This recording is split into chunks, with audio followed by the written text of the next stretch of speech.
हर हर महादेव, जय भोलेनाथ। दोस्तों आइए जानते हैं कुछ बहुत ही महत्वपूर्ण बातों के बारे में, बहुत ही महत्वपूर्ण उपायों के बारे में, जानकारियों के बारे में।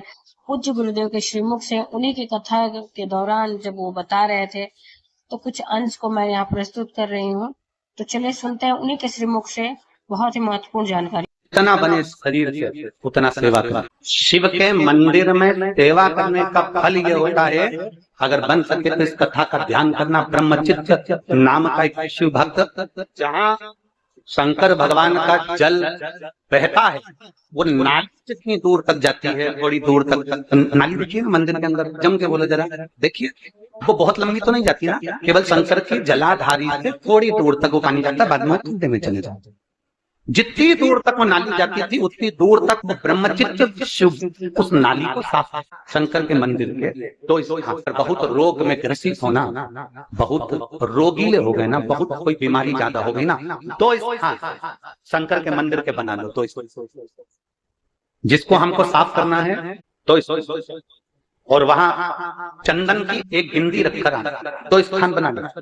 पहला ये जो जलाधारी है, अशोक सुंदरी वाला जो स्थान है, पहला स्थान अशोक सुंदरी का स्थान, जहां पर बीच में एक मोटी सी लाइन रहती है, उसके आसपास में जो जगह रहती है उस जगह को जल से साफ कर, और जल से साफ करने के बाद में उसी को अपने शरीर पर थोड़ा सा लगाइए, हाथ को धो लीजिए, थोड़ी सी चंदन की बिंदी दोनों ओर लगा दीजिए। पहला स्थान। दूसरा स्थान जहां से पानी बहकर जाता है, उस पूरे स्थान पर से कहीं भी एक तुम्हारा मन कर जाए, उस स्थान को थोड़ा सा हाथ से और जल से साफ कर दो, और वहां हाथ को अपने हृदय से या शरीर में जहां रोग है, तकलीफ है, बहुत कष्ट है, बहुत दर्द है, उस स्थान पर लगाओ, और चंदन की हाथ धोने के बाद चंदन की एक बिंदी उस स्थान पर, वो नाली वाली जगह पर कहीं पर भी रख दीजिए। ये दो जगह आप साफ करना सीख जाए। ये दो स्थान आपने अगर साफ करे हैं तो निश्चित है कितनी भी बड़े से बड़ी बीमारी है उसका रिजल्ट अच्छा ही आएगा, तो बीमारी समाप्त होगी। वो बीमारी समाप्त होगी, निश्चित है। थोड़ा समय लगेगा, थोड़ा समय लग सकता है, पर आप अपने भरोसे से अगर करोगे तो निश्चित ब्रह्मचित्त नाम का एक शिव भक्त, शंकर जी की जो जलाधारी थी, जलाधारी के सामने जो बुआरी नाली थी, उसको स्पर्श कर उसको धो रहा। प्रतिदिन उसका नियम ही है, रोज प्रतिदिन समय काल चक्र बदला। शनि ने अपनी को दृष्टि उस ब्रह्मचित्त पर दे दी। शनि महाराज ने अपनी दृष्टि दी और ब्रह्मचित्त शिव भक्त पर दृष्टि आई। कल एक पत्र था, एक माता जी ने, उस पत्र को ढूंढेंगे तो समय लगेगा, माता जी ने उस पत्र में लिखा कि गुरुजी जो भगवान का भजन करता है, जो भक्ति करता है, जो आराधना करता है, उसी पर ज्यादा क्यों आता। कल 2 पेज का पत्र था, हम उसको पढ़ते परंतु समय नहीं मिल पाया। सबसे ज्यादा दुख जो भगवान की भक्ति कर रहा है, जो भगवान का भजन कर रहा है, जो भगवान का स्मरण कर रहा है, उसी को तकलीफ क्यों आती है। शिव महापुराण की कथा कहती है, सोने में खार होता है, उस सोने को जलाया जाता है, तपाया जाता है, कूटा जाता है, खूब जलाते, खूब कूटते, खूब तपाते, और जब आखिरी में तप जाता है, फूट जाता है और उसका खार समाप्त हो जाता है तो वो निखर जाता है। उसी तरह मनुष्य भगवान का होने चालू होता है तो भगवान उसको तपाता है, इतना तपाता है कि उसको तपाते तपाते फिर उसको अपना बना लेता है। और जब एक बार वो शंकर का हो गया तो फिर वो भटकता नहीं, शिव का ही रहेगा, फिर वो भटकेगा नहीं, फिर वो शंकर का फिर वो भटकता नहीं है, वो शंकर का हो गया और शंकर का ही रहेगा, वो शंकर का हो गया। अब ब्रह्म शंकर के मंदिर में वो बुआरी लगाता, शंकर के मंदिर में सफाई करता। हम तो यहाँ तक कहेंगे, यदि इन नेत्रों की रोशनी भी अगर कम हो रही है ना, आप चश्मा लगाओ, डॉक्टर को दिखाओ, दवाइयां लो, जांचें कराओ, डॉक्टर बोले ऑपरेशन का ऑपरेशन कराओ, क्योंकि हमने पहले भी कहा कि डॉक्टर शंकर का एक रूप होता है। हमने पहले भी कहा कि डॉक्टर शिव का एक रूप होता है। आप जांच करें, आप डॉक्टर को दिखाइए, और जब डॉक्टर को भी दिखाते हुए आपकी आंखों में अगर आराम ना लगे तो फिर किसी शिव मंदिर में शंकर का शिवलिंग हो, जलाधारी हो, और वो जलाधारी का पानी, शिवलिंग की जो जलाधारी होती है वो थोड़ी मोटी होती है। बोलो बोलो, देखा है आप लोगों ने कि नहीं देखा है। जिसपे ये शिवलिंग रखा रहता है, ये शिवलिंग जिस पे रखा है वो मोटा होता है, तो जलाधारी जो मोती होती है ना चारों तरफ, तो शंकर पे चढ़ा हुआ जल इस जलाधारी में से जब यहाँ से बहकर आता है, उस स्थान पर अपनी हथेली का स्पर्श करिए और स्पर्श कर शंकर के मंदिर में ही नेत्रों को लगाने का प्रयास करिए। 22 से 25 दिन तक आंखों में लगाने का प्रयास करना। 30वें दिन हमको पत्र लिखकर भेजना कि आपकी आंख की रोशनी पड़ना प्रारंभ हुई कि नहीं, आपका चश्मे का नंबर ठीक हुआ कि नहीं। नेत्रों पर इस स्थान का महत्व है। ये गणेश और कार्तिकेय का स्थान, बीच में अशोक सुंदरी का स्थान, शिवलिंग, शंकर के ऊपर जो जल गिरता है, शंकर जी की 5 लड़कियां, जया, विषहरा, शामरीबारी, दौतली, देव, जिस पर शिवलिंग रखा है, ये पार्वती जी का हस्तकमल। और ये जो भाग है जहां से जल नीचे गिर रहा है, ये 33 कोटि देवी देवताओं की जो धर्म पत्नियां हैं उनका स्थान होता है, जहां से ये जल नीचे की ओर आता है। उस स्थान पर अपनी हथेली का स्पर्श कर अपने नेत्रों पर लगाना प्रतिदिन प्रारंभ करो। 25 दिन के बाद बात करेंगे कि नेत्र की रोशनी बढ़ती है कि नहीं बढ़ती। जांच भी कराना, डॉक्टर को दिखाना भी कि हमारी नेत्र की रोशनी का कितना अंतर है, जरा देखकर बताओ जरा। देखिए, ब्रह्मचित्त शुभ शंकर का वो वरदानी भक्त, शनि महाराज ने अपनी दृष्टि दे दी, तकलीफ आई, दुख प्रारंभ हुआ, कष्ट आना प्रारंभ हुआ। शनि जब अपनी दृष्टि देता है कष्ट आता है, और ऐसा कोई व्यक्ति नहीं जिसपे शनि की दृष्टि नहीं पड़े। उसका काम है शनि का अपना काम करना, ग्रहों का काम है उनको अपना करना है, वो करेंगे। शनि ने अपनी दृष्टि दी, ब्रह्मचित्त शिव भक्त की धर्म पत्नी का झगड़ा हुआ, और झगड़ा होते से ब्रह्मचित्त धर्म पत्नी चली गई अपने माय। घर में 3 बेटे 2 बेटियां थी, वो भी अपने पिता से झगड़ा कर नाना के घर चले। ब्रह्मचित्त धन के साथी सब होंगे, पैसे के साथी सब होंगे, तुम्हारे सुख के साथी सब होंगे, पर धन के हिस्सेदार होंगे, जमीन के हिस्सेदार होंगे, प्लाट के हिस्सेदार होंगे, पर तुम्हारे पाप का कोई हिस्सेदार नहीं होगा। तुम्हारे पाप का भोग तो तुम्हें अकेले कोई भोगना पड़ेगा, अकेले को भोगना है, कोई दूसरा नहीं भोगे। इसलिए फिर कहेंगे, मत बुरे कर्म कर वरना पछताए। धन के हिस्सेदार होंगे, प्रॉपर्टी के हिस्सेदार होंगे, प्लाट के हिस्सेदार होंगे, तुम्हारी सत्ता के हिस्सेदार होंगे, पर तुम्हारे पाप का कोई हिस्सेदार नहीं होगा। झूठ बोला उसका भुगतान तुम्हें करना है, पाप करा उसका भुगतान तुम्हें करना है। तुम्हें अपने पाप कर्म का स्वयं भोगना पड़ेगा, कोई दूसरा नहीं भोगेगा। कई लोग कहते हैं ये हमारी अर्धांगिनी है, हमारे पाप का आधा हिस्सा तो हमारी पत्नी भी भोगेगी। समझ लेना अच्छे से, फिर समझिए, जिंदगी में कितना बड़ा भी डिप्रेशन हो, कितनी बड़ी भी चिंता हो, कितना बड़ा भी टेंशन हो, कितना बड़ा भी टेंशन, कितने भी डिप्रेशन में हो, कितनी बड़ी भी तकलीफ चल रही हो, इन 4 माताओं की गोद में जाकर बैठ जाओ। पहले नंबर पर प्रकृति, किसी पेड़ की छांव में बैठ जाओ या किसी पौधे को लगाना प्रारंभ कर दो, तुम्हारा डिप्रेशन से मुक्त हो जाएगा, तुम्हारा टेंशन खत्म हो जाएगा। दूसरे नंबर पर पृथ्वी, किसी स्थान पर एकांत में पृथ्वी माता की गोद में जाकर थोड़ी देर लेट जाओ, तुम्हारा डिप्रेशन समाप्त हो जाएगा, तुम्हारी चिंता समाप्त हो जाएगी। तीसरे नंबर पर गौ माता, कितना भी डिप्रेशन हो, कितनी भी टेंशन हो, कितनी भी चिंता हो, किसी के गौ माता की सेवा में लग जाओ, गौशाला में चल जाओ, गौ माता को नहलाओ, उसकी सेवा करो, उसकी तगाड़ी उठाओ, उसका भोजन कराओ, उसके गोबर को उठाओ, गौ माता के गोबर को साफ कर दो, गौशाला को साफ कर दो, डिप्रेशन समाप्त हो जाएगा। और चौथे नंबर पर कितने भी डिप्रेशन हो, कितनी भी चिंता हो, कितना भी कर्जा हो, अपने घर की माँ के पास बैठकर, माँ की गोद में बैठकर, माँ के पास बैठकर अपनी माँ को अपने टुकड़े को सुना दो, माँ को टुकड़े को समाप्त कर देगी। चाहे कुछ नहीं हो, तुम्हारी माता के पास कुछ भी नहीं है, चांदी का छल्ला भी नहीं है, एक सोने की अंगूठी भी नहीं है, फिर भी अपना दुख, अपनी तकलीफ, अपना कष्ट अपनी माँ को सुनाओ, अपनी माँ से कहो ना। कई बेटे नवयुवक लड़के लड़कियां टेंशन में आते हैं, सुसाइड कर लेते, मर गए।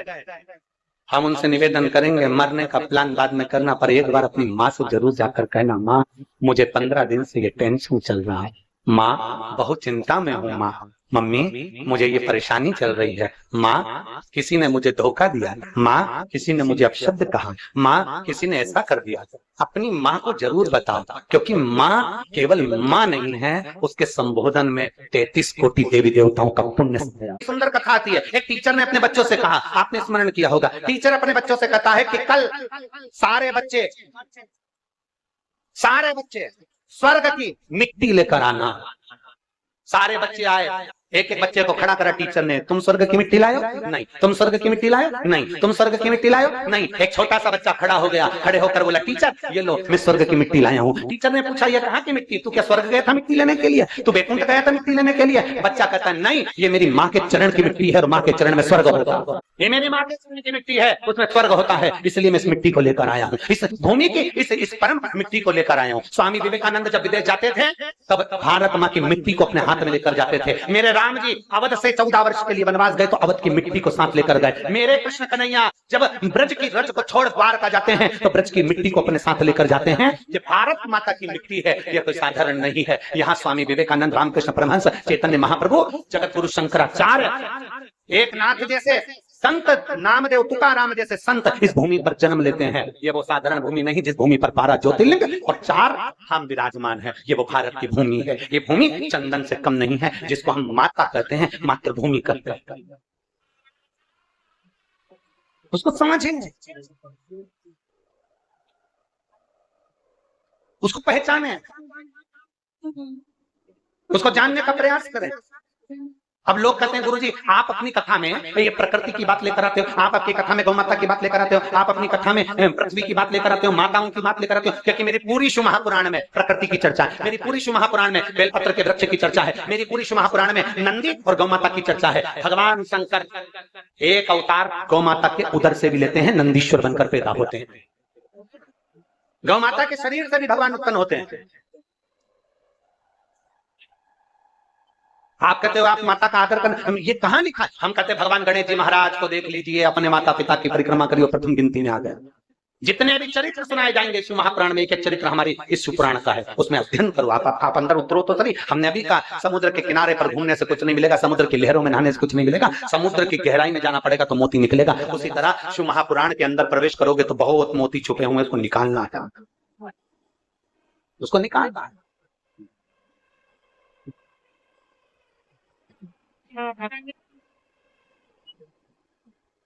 उसको वो कहते हैं, धन का विस्तर मिल जाए पर नींद को तरस। मेरे राम को पाने के लिए, मेरे कृष्ण को पाने के लिए, मेरे शिव को पाने के लिए, मेरे ओघड़दानी को पाने के लिए, मेरे शंकर को पाने के लिए तुम्हें न चतुर बनना है न तुम्हें ज्ञानी बनना है। शंकर को पाने के लिए तो केवल निर्मल मन सो मोहि पावा और मोहि छल छिद्र कपट ना भावा। मुझे भगवान की अविरल भक्ति प्राप्त करनी,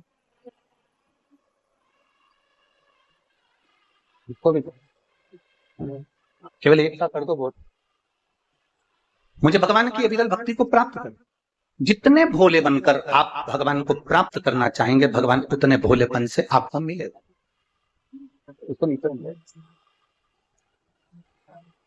जितने भोलेपन से आप भगवान को प्राप्त करोगे उतना भगवान आपको उतना करेंगे। कोई कह दे तुम तो अज्ञानी हो, तुम पढ़े लिखे नहीं हो, तुम ढोर हो, तुम प्रसन्न हो जाओ।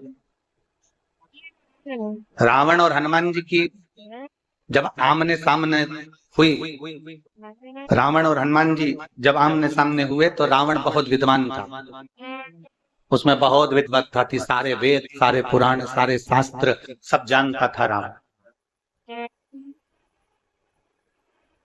रावण को सारा ज्ञान था क्योंकि वो विद्वान था। रावण और हनुमान जी का जब आमना सामना हुआ तो दोनों में समता को देखा गया, तो देखा गया कि रावण विद्वान था और हनुमान जी विद्यावान। विद्वान अहंकार में फूला रहता है और विद्यावान अपनी नम्रता में डूबा रहता है। हनुमान जी में इसलिए उनको कहता विद्यावान गुणी अति चातुर।